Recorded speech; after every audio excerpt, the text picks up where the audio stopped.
So welcome to our next podcast, and goodness knows how many we've got going and how many we've had, but I'm Mark Edmonds, and I'm sitting here with Bill Winter in the Mayor's office for the City of Greater Geelong, Peter Murrihy.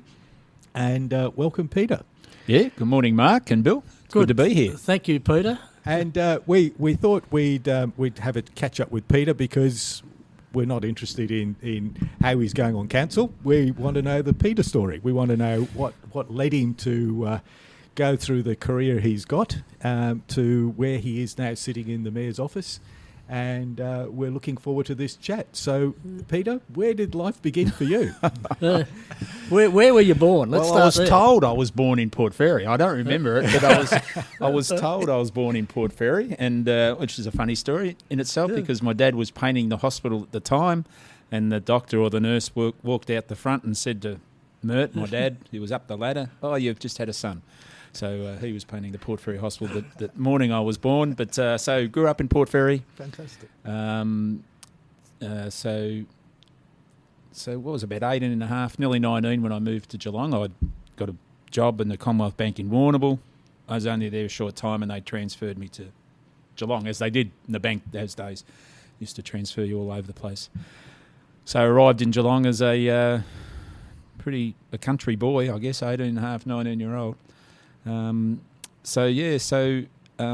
But I tell the story that I was told to leave Port Fairy because there was no fish left there. I'd fished Port Fairy out.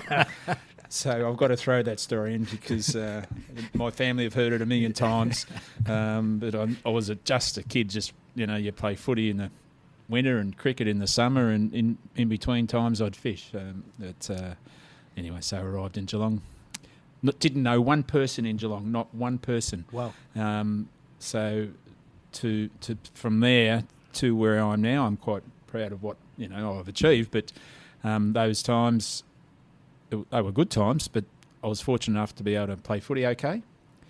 I had arrived in Geelong. I wasn't sure whether I'd go back and play at the Port Fairy but very quickly I realised that I could play in Geelong. And so started playing at St Mary's. So I had good 10 or 11 years playing at St Mary's. I'm a life member there now, which I'm quite chuffed about.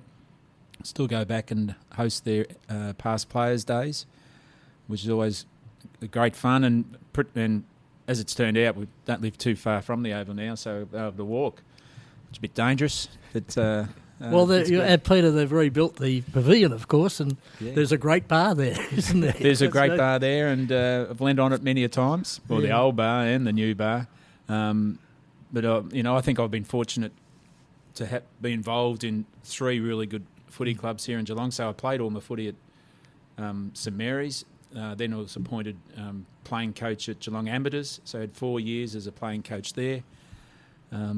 Retired as a player, and then had 2 years coaching Newtown in the GFL. So 3 really good clubs, and I've got great friends from each of those clubs still. I think I'm comfortable with walking back into those clubs and having a beer with those people. And I was blessed. I think of 3 pretty good footy clubs to be involved in. Well, and it's a good story. Sorry, Bill. It's a good story too, in that you didn't know anybody when you got here, but by getting involved in the sporting networks, that helps. Oh, it helps. And I often think, if people come into town and if they're in my position, didn't know one person, I'm certain you've got employment, so you meet people through that. But outside of that, if you weren't involved in sport, how actually do you meet people? Of course, we're going back a few years. I think times have changed how you meet people these days, but. So very quickly, I had a group of friends from St Mary's, and to this day. But that's common in in regional towns, and I know I think I saw you on not a podcast, on a video program last night, and there was a comment made about Geelong being its own city, or words to that effect.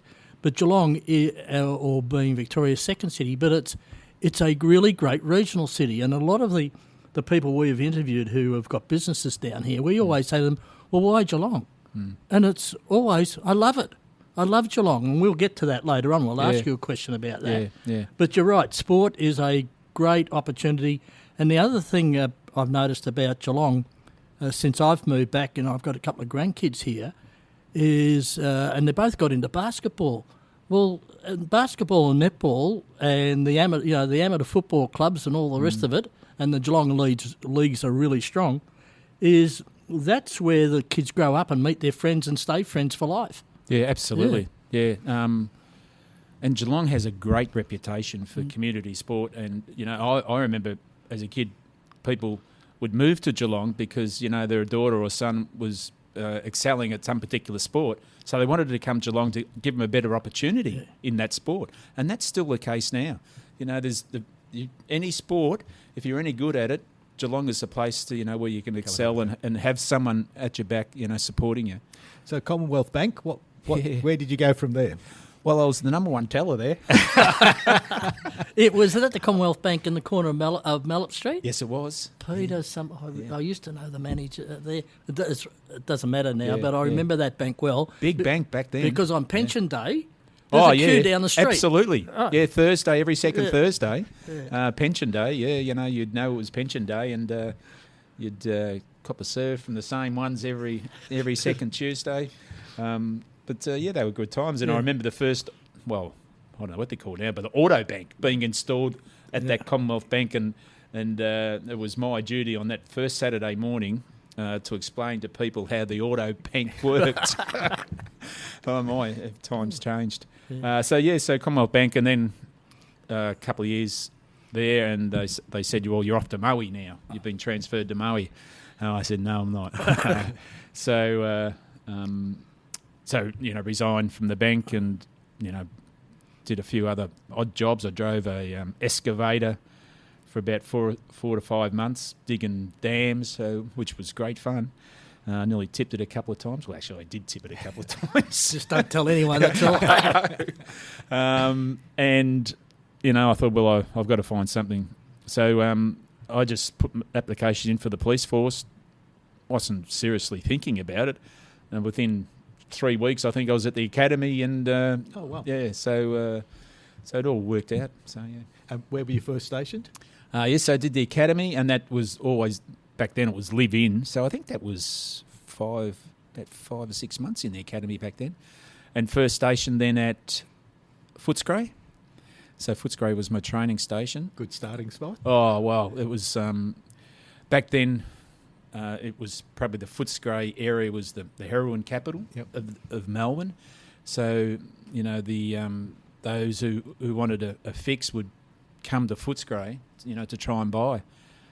So though it wasn't dangerous, but it was certainly on the alert the whole time because Peter, what years was that at Footscray? Be 85, 86. Oh, you might be surprised to hear that I was on the police task force, external task force there at that stage. Yeah, right. Okay. And I remember bringing the blue box and putting it into the Mel, the police station, a portable police station. Yeah, right. And as I recall, the park next door in the Rotunda was a control point. Yeah, right. And we found a way to temporarily clean up the area. But what happens in those areas, as you would know better than anyone, is a bit like a waterboard. You jump on one end of it and it all just moves somewhere else. Goes up to Brookvale or whatever it's called. Yeah, sunshine. And it's a never-ending situation. Yeah. But no, I didn't know you were in Footscray because I used to own a business in Footscray. So it was a really interesting suburb. Oh, so from there, what happened? The number of overdoses, that I attended, and the things you saw. Looking back, it was a time that certainly has stayed with me. That's for sure. And it was the start of that was the first place in which the Vietnamese settled in Melbourne. Yeah. And now you go to the Footscray market, and it's just all Vietnamese. That's right. Yeah. Which is great. It's a vibrant place, that's for sure. In fact, my brother and I employed the first Vietnamese people on night shift working in our soft drink factory. Yeah, well, as they first came to Australia, they came from the immigration centre or whatever it's called. Anyway, so from Footscray, what happened? gee, what happened from there? I got in, well then, because I was still playing footy and you're trying to juggle shift work with football, which was pretty hard. So I decided to try my hand at prosecutions, so that the police prosecuting, which was Monday to Friday. So there was, of course, the courts didn't operate over the weekend. So I got into that. So that was another course that I did within the force, and so then I was stationed at Russell Street, in the old Russell Street police station, for my first court appearance, which, like, looking back at that was, we had the Pettingills running around, the inside of the court at the time, a few other families, well-known families. But then I was very fortunate, but Stan Woolard, who was an ex-prosecutor down here at Geelong, he retired. So I rang up the head office and said, is there any chance I could be prosecutor at Geelong? And so I started down here the next Monday, so from catching the train to Melbourne and back to, 3 minutes from home was pretty good. So then I pretty much stayed police prosecutor here in Geelong for maybe, 15 years, which was great, So well, I hope not too many people listening to this remember your face in the courtroom. No, that was the old courthouse. Ian Van Einem was in charge, and I love the way he worked. It was his town, and you don't mess up in his town, and which I think was good. So yeah, it was good times. And I suppose we always talk about Geelong being 2 degrees of separation. I suppose as a police prosecutor, that 2 degrees of separation can be an asset and a hindrance. Yeah, there's been hindrance a few times. You've been out shopping with the wife and you look across and someone's staring at you and you think, oh, yeah, I know who you are and you know who I am. Let's just, choose just to keep walking. Walk past, I got confronted a couple of times out in the street or out at night. Yeah. Okay. Yeah. So, but nothing major, but it could have been. Yep. Well, then you made a really interesting move from the police force to Mr. Mum. Yeah. So my wife had pretty successful business. She was a partner in dealerships up in Werribee, Hoppers Crossing, and it was really difficult. We had three young daughters at the time, so and with young kids, always one of them seems to be sick or something. So who's going to take the day off, to look after the daughter? Anyway, it was just, I thought, enough of this, and we'd sort of half discussed it, but not really. And I got up one morning and I was home within an hour, and she said, "What are you doing home?" And I said, "I've just resigned." And she was quite shocked, but pleasantly shocked, and it was the best thing I think I have ever done, So then I was Mr. Mum at home for, I don't know, it was 13, 14 years, I guess. So, I did all the housework, did all the shopping and the cooking and the cleaning. It's amazing what you can do in the last 20 or 30 minutes before your wife gets home from work. Well, Mark, you talk about degrees of separation. By coincidence, I only found this out by accident, that Peter's Victoria's business partner was that Colin? Colin Johnson. Yep. He sat next to me at St Kevin's College in Melbourne in year 11. There you go. So Right? You just don't know, do you? Yeah, and I no, only no. found that out by accident when I first met your wife. Yeah, that's right. Yeah. And Colin's passed on now, but my wife had great respect for Colin because he pretty much got her into the business because she started as an accountant at their car dealership, and within 2 or 3 years became partner, and then my wife and one of the other salesmen then sort of separated themselves and opened up a Ford dealership in Hoppers Crossing, and pretty much had that for about 30 years. Yeah. So it was good times, and then there was sort of other dealerships involved over that period, but my wife stuck with the Fords, and All which was right, good. Getting back to business now. We're in Geelong. Everybody's talking about Geelong is booming, and we know that it is in a lot of aspects. But from a small business point of view, and the business owners, I should say, who listen to our podcast, a couple of things are coming up shortly that are going to make a difference in Geelong, and one has just happened, and that's the Tassie Ferry. Have you got any thoughts on how that will create opportunities in the tourism and hospitality industry? Yeah, I've got some thoughts on it, and I'll add further to that I was on the first Spirit that came in on Sunday morning. Right. So Smooth sailing? It wasn't too bad. Myself and the Deputy Mayor and one of the directors here at the city, we caught the Gold Bus at 8 o'clock Saturday morning, cool. and then Did the whole thing. then we sat at the Melbourne airport for about 3 hours, and anyway, finally got to Devonport and boarded the Spirit of Tasmania. So, we had dinner on board, and I had the Premier of Tasmania on one side and the Deputy Premier on the other, and the obviously the CEO, the chair of the board, and all the board members. So we had dinner that night. It was really good. It was pretty laid back. Wasn't an official dinner at all. So up and I got to tell you, I didn't expect it, but how the sense of pride I had on being on board and then coming in to Corio Quay on that Sunday morning, about 7:45, 10 to 8, and the amount of people on the shore was just amazing. Yep. It was incredible. I mean, it was a ticketed event, which I didn't realise, and those 1,000 tickets were apparently snapped up straight away. So those who couldn't get those tickets were on every vantage point along the shore. And they were waving, and and they happened to have a bagpiper on the Spirit. So as we're coming in and people were waving and they had the bagpipes playing in the background, it was pretty special. And I didn't expect it, but I thought, wow, how good is this? It was just a great moment. Yeah. So that doesn't answer your question. No, I know, but it leads up to it because it's good for the whole area. Oh, absolutely. That's what it is. I think, the people in Geelong are generally really excited about the opportunities that Spirit will bring. And, I've had several meetings with the CEO of the Spirit, and he said the Geelong people, they might be excited about it, but they don't actually realise what this will do for the city. So, the amount of business that it can bring if we do it right. Yeah, that's right.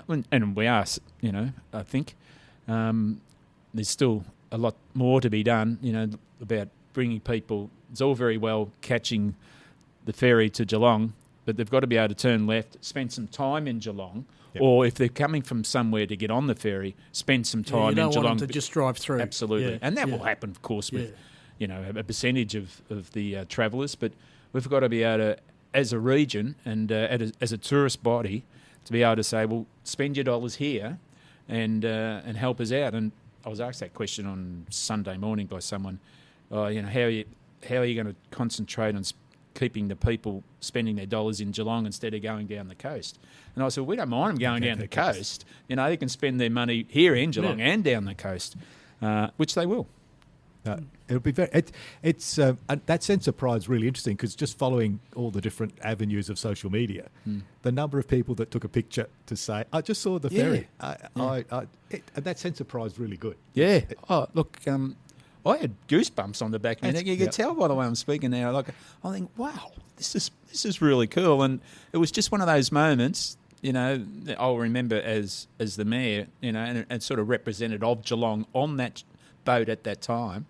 I was very fortunate. It'll become a daily institution because I used to live in Middle Park before I moved to Geelong, and I'd walk every morning, of course, and you set your clock by the ferry coming up the bay, and I'm sure that's going to happen here. Yeah. Now, the second one is the Commonwealth Games, and everybody's saying that there's going to be a lot of infrastructure put in place in Elizabeth. But once again, that's got the lead up to the Games because it's, 4 years away or 3 years away? Well, it's really only 3.5 years. 3.5 years ago.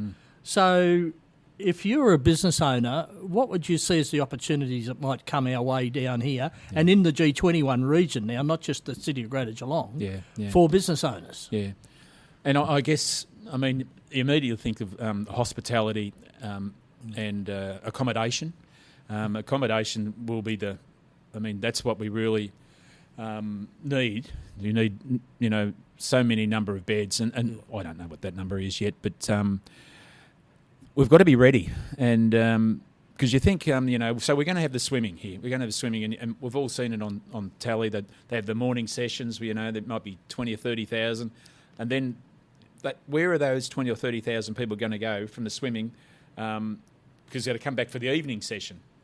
So they'll spread around. They'll go to different things during the day. They might there'd be other sports that they can go to, but if they don't, they've got to be able to, move around and see different things within the region. So that's again, I think, comes back to the tourism body here in Geelong to be able to be really set up with a vast number of options and opportunities for the overseas travellers and just for people travelling from within the state to be able to find out what Geelong offers or the Geelong region offers. And that's really important. And hopefully by then the convention centre will be up and running. Yeah. So there might be a spin-off then with concerts or shows or whatever that all can add to it. So, by then, so the conventions, let's see, the convention centre will be built. That's Cardinia Park, Stage 5 will be done by May next year. So that presents another opportunity.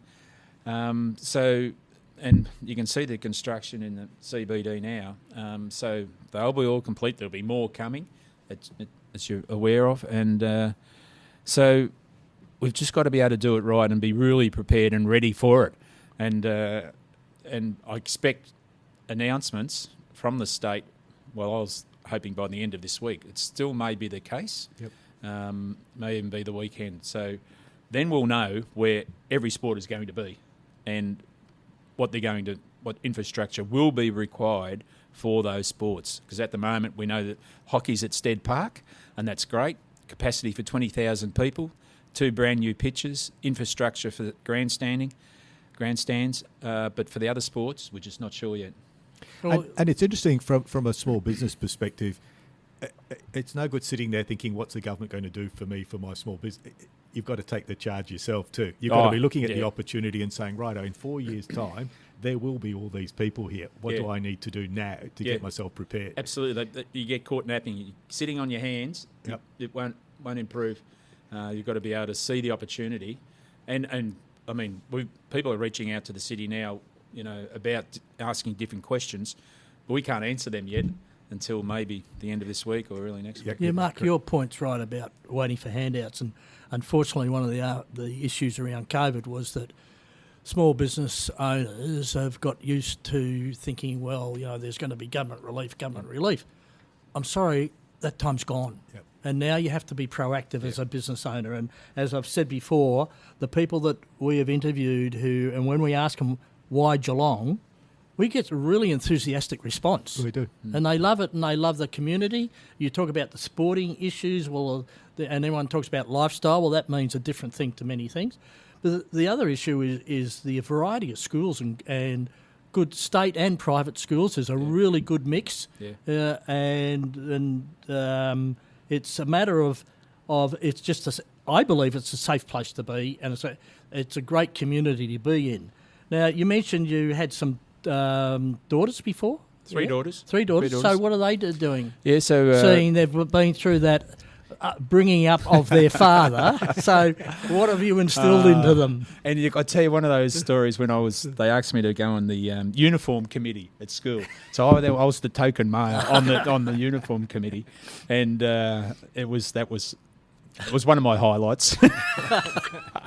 So the eldest daughter's in Melbourne. She's a vet nurse, still studying, and enjoying life up there. And my youngest daughter's now in Melbourne. She went to uni in Queensland.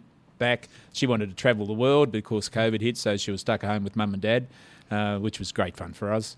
But she wants to experience Melbourne for 12 months. So, Dad, I've got to go up and live with the girlfriends in Melbourne. And I said, well, what if we've got everything here. Anyway, so she's in Melbourne.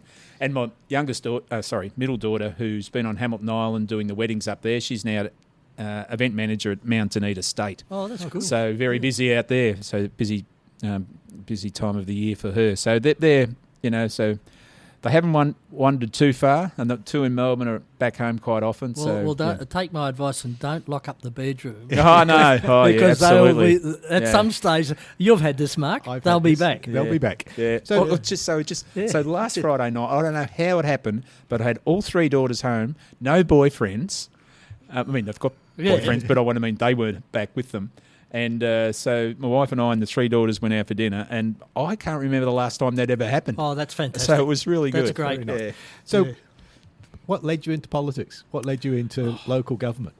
Well, I had never aspired to be a councillor or a mayor but I always always followed, state government, federal government, Yep. and local council issues. I through general interest, I think, just reading, the paper and that sort of stuff. So there was, it was when one of the councillors resigned a few years ago, perhaps that must be about 7 or 8 years ago. So there was going to be a by-election in the Kildare ward, it was back then. And I got a knock on the door by one of my mates, and they said, why don't you consider running for council? And that was a Sunday morning. I thought, that's not a bad idea. So I went back inside and said to my wife, I said, I'm going to run for council. She said, no, you're not. I said, I am. Anyway, so I ran for council and got in, and since then I've 3 council campaigns, 3 election campaigns, because I was involved in the sacking. We got, it was interesting. So I was sworn in as a councillor, and then the next item on the agenda was the bullying report. Yeah. And from there, went downhill very quickly, and we were gone within, 7 weeks from that night. Yeah, so I was thinking, what's going on here? So then we're off for 18 months, and then had 2 council campaigns since. And we're here in your office in this new building. Yeah. It's a fantastic building. Yeah, Murrihy Nial. So it's like I said, we've probably been in, it might be 2 months now, I guess. But I've seen the difference, like being in the older City Hall building, which was okay. It was, but to be over here now, and you see the morale of the staff, they're in more now than, I think they were comfortable working from home and all that sort of stuff. But because it's so good, and I feel, happy about being here, it's so that, I think it'll be more productive. The culture's, I think, great. And people are generally happier about being in this building, and I am. And yeah. You see the outlook. Ironic, Mark, if Peter looks out the window, what does he see? Geelong Police Station where he was, and the Geelong Court. Right, true, right out, true. Yeah, right I out haven't, the I haven't window. moved too far, have I? No, that's right. So Peter, you're currently mayor, and I think that term finishes in November. Then then there's an election again. Yes, there is. Yep. Yeah, so I'm pretty much taking over the last bit of Steph Asher's mayoral time. So it's the 8th of November, Tuesday the 8th, is another vote, mayoral and deputy mayor vote. So we'll just have to wait and see how that and how long does that go for? 2 years. 2 years. Then you're up for full re-election. Yes. Yep. Yeah. Okay. Well, I've got one final question for me. Fire away. All right. Why should I set up a business in Geelong? Well, I think we've pretty much covered it Yeah. without, I think, Just narrowing in on that. But I think just everything we've covered this morning is how great Geelong is, you know, and it is. And it's sometimes the residents ourselves take it for granted. Yep. It's the outsiders that come here think, this is really good. This is not a bad place. So I think, and you mentioned lifestyle, Bill. Well, it is. It's so true. We've got the best education, best health, best health system. We've got the 1 hour to Melbourne. You've got the Surf Coast, the Great Ocean Road not too far away. It's generally pretty easy to get around Geelong. There's certainly difficulties sometimes, but, to be able to movement around Geelong is great. All the outer suburbs are thriving. So I say lifestyle and small business, that attracts. If people are coming here, the fastest growing region in Australia is this Geelong region.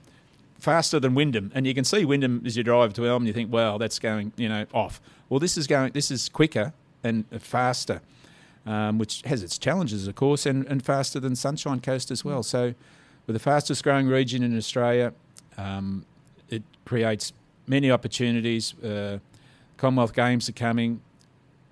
We're a city that I think fights above its weight in events. We certainly have the best events available at 12 months of the year.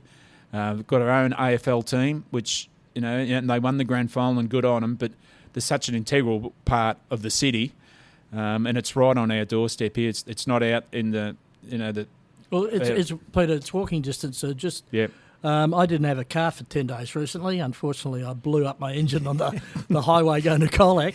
And so I started walking everywhere. And some days I walked 15 kilometres. Yeah. But you talk about the football club, a couple of dinners down there, events I had to go to.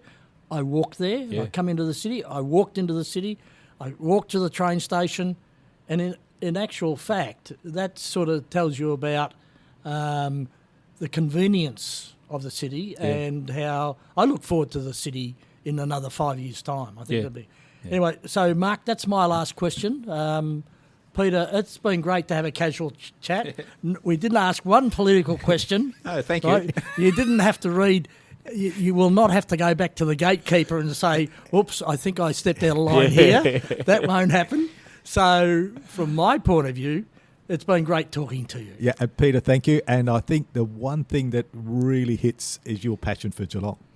And so good luck in the election in November. Thank you. Because I think you'll be continuing to be a great asset for Geelong. So thank you for your time. Thanks, Mark. Thanks, Bill.